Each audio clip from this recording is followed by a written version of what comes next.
ब्रह्ममुरारिसुरार्चितलिङ्गं निर्मलभासितशोभितलिङ्गम्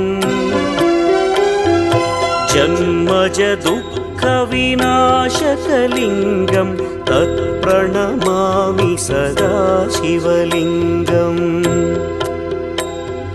देवमुनिप्रवरार्चितलिङ्गं कामदहन करुणाकरलिङ्गम्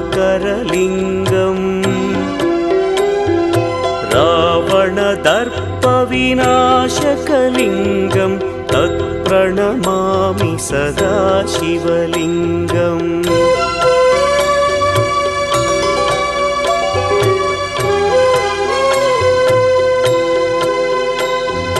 सर्वसुगन्धसुलेपितलिङ्गं